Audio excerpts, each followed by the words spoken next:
राष्ट्रप्रेमी हिंदुत्ववादी संघटनांवर बंदी घालण्याच्या प्रस्तावाला विरोध करण्यासाठी पुण्यातील हिंदुत्ववादी संघटनांनी भगवी निषेध फेरी काढली. भगवा दहशतवाद व हिंदू आतंकवाद असे वक्तव्य करून केंद्रीय गृहमंत्री सुशीलकुमार शिंदे यांनी देशातील 100 कोटी हिंदूंचा अवमान केला आहे.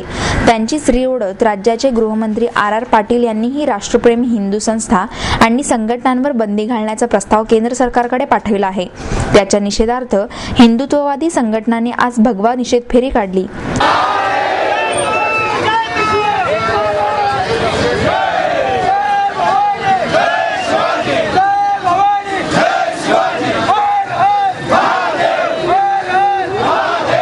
हिंदू जनजागृती समिती, शिवसेना, भाजयुमो, हिंदू स्वाभिमान प्रतिष्ठान, अभिनव भारत, हिंदू महासभा, हिंदू राष्ट्रसेना, सनातन संस्था, समस्त हिंदू आघाडी आदी हिंदुत्ववादी संस्था संघटना यात सहभागी झाल्या होत्या. हिंदू राष्ट्रसेनेचे धनंजय देसाई, हिंदू जनजागृती समितीचे सुनील घनवट, पालिकेतील शिवसेनेचे माजी गटनेते श्याम देशपांडे, भाजपचे अनिल शिरोळे, भाजयुमोचे गणेश घोष, हिंदू महासभेचे गजानन नेरकर आदी सहभागी झाले होते. डेक्कन येथील छत्रपती संभाजी महाराज यांच्या पुतळ्याला पुष्पहार अर्पण करून गजानन नेरकर, शरद शहा यांच्या हस्ते भगव्या ध्वजाचे पूजन करून फेरीला सुरुवात झाली.